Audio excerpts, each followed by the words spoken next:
Assalamu алейкум кадырман замандаштар. НТВ телеканалынын Акыл Заман автордук иликтөөсү кайрадан сиздердин назарыңыздарда. Бүгүнкү маселебиз кут дарак. Мына кыргыздын жигиттери ушундай ат менен биздин өлкөбүздө жаңы дарактын түрүн жайылтып жатат. Мына ушул жерде керки биздин гүлдөгөн империябыздын мезгилинде чоң өрүк багы жасалган. Советтер Союзунун болгон күчү менен дагы ушул жердин таштары терилген эмес. Мына орекентип таштын арасында мындай дарактар олтургузулган. Ал каралбай да калган, алы да жетпей калган, эч кимден суу карылбай да калган.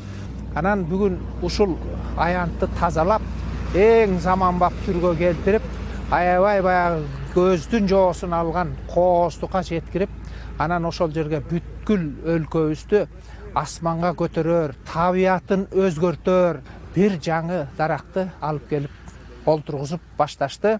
Ошол дарактын атын кут дарак деп атап алышыптыр. Ошол кут дарак жөнүндө бүгүнкү сөз уланмакчы.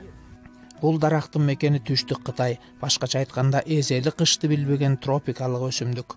Аны 19-кылымда эле Россия аркылуу Европага алып барышып, орус падышасынын кызынын урматына Павловния деген расмий ат беришкен. Ошентсе да адистер анын өтө байыркы тегин аныкташып, адам атанын багы, орусча Адамово дерево деген аты да кеңири жайылган. Уламыштар боюнча бул даракты жер бетине адам ата менен обо эне бейиштен ала келишкен. Демек бери эле дегенде адамзат менен курбалдаш дарак. Кытайлар болсо муну өздөрүнүн мифтик колдоочусу болгон ажыдаардын дарагы дешет. Жапандар болсо кут даракты улуттук символдорунун бирине айланткан. Мына ушунун баары бул дарактын өтө чоң касиеттерин айгинелеп турат. Ошондуктан муну жайылтып жаткан жигиттер анын кийин коюлган Павловния деген атына кармалып калбай, кут дарак деп атап алышканы абдан эле орундуу деген ойдобуз. Өзү Чыгыш Азиядан өсүп келген дарак. Мындан 28 сорту бар. Бар эле теплолүү, жылууну сүйгөн дарактарда.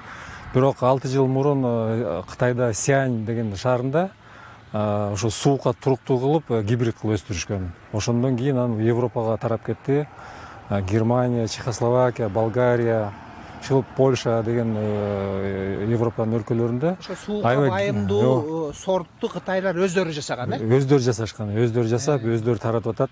Европага аябай мындай өзүнүн жакшы өскөнүн көрсөттү, опыт бар экен. Европада канча жылдан бери өсүп атат? Уже 10 жыл, 6 жыл болуп калыптыр аяктады элечи, өскөнү жакшы эле жыл өстү. Анан биз алдык. Биз алып келип канча суукка чыдап атат? Эми өткөн жылы кышында суукта баягы -30га чейин чыкпадыбы, 40ка чейин эле чыгып кетти окшойт. Бишкекте. Бишкекте Павловния именно ушу сорт бар. Ушу сортту эмеден Бишкектен көрсөңөр болот, аяктан уже 3 метрге чейин өстү. Алар деген тоңуп калган жок да. Өсүп атат. Демек Кыргызстанда деле өсө берет деген ой келди. Эмне деген сортту? Шамтонг деген сорту да.